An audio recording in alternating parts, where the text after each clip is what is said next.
गुजरात शहर में एक लड़का रहता था जिसका नाम उत्कर्ष था, जो 35 साल का था। उसने सोचा कि मैं अपने परिवार के साथ पिकनिक के लिए देहरादून जाऊं, जहां उसने 6-7 दिन अपने परिवार के साथ बिताया। जब वो अपने घर गुजरात आने लगा तो उसका पूरा परिवार गाड़ी में बैठ चुका था और वह अभी रास्ते में आते आते रात के 2 बज चुके थे और वह देहरादून के पहाड़ों को पार कर रहा था। तब सड़क एकदम सुनसान पड़ी थी और पूरी सड़क पर सन्नाटा छाया हुआ था। अचानक उत्कर्ष की गाड़ी के आगे एक औरत दिखाई दी, जिसके काले घने लंबे बाल और सफेद रंग की साड़ी पहनी हुई थी और वह दूर से ही हाथ हिलाकर गाड़ी को रोकने का इशारा कर रही थी।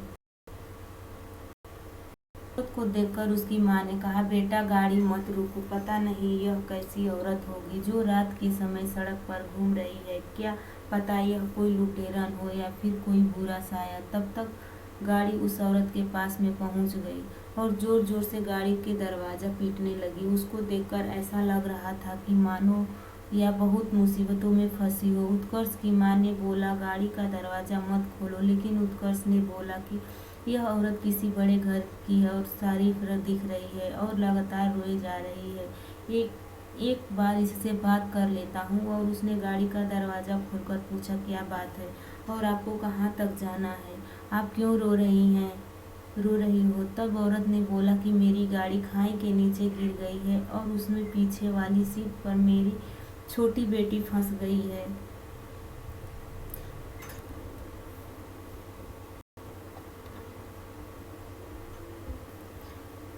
कृपया आप मेरी मदद करो। इतना सुनकर उत्कर्ष खाई के तरफ दौड़ा और उसके पीछे उसका पूरा परिवार भी दौड़ा। उत्कर्ष सड़क के नीचे खाई में उतरा और गाड़ी का दरवाजा पीटने लगा, लेकिन दरवाजा नहीं खुल रहा था। उसने किसी तरह की ईंट से पीटकर गाड़ी का कांच तोड़ दिया और लड़की को उतार लिया। वह लड़की लगातार रोए जा रही थी। मैंने बोला, बेटा तुम्हारी मम्मी पीछे ही खड़ी है, अपनी मम्मी के पास जाओ। तभी वह लड़की मम्मी मम्मी बोले जा रही थी। फिर मैंने उसको अपनी गोद में उठा लिया और ऊपर आने लगा। तभी मेरी निगाहें गाड़ी के आगे वाली सीट पर गई। शीशे के अंदर कुछ धुंधला धुंधला सा दिख रहा था।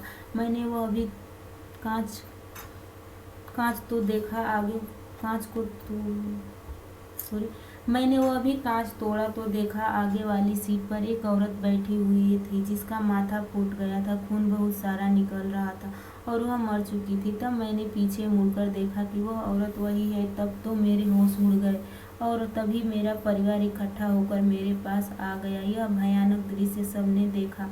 जो औरत मर चुकी थी उसी ने हमसे मदद लेकर अपनी बच्ची को बचाया। रात में हमें उसके बाद वहाँ कोई नहीं दिखा।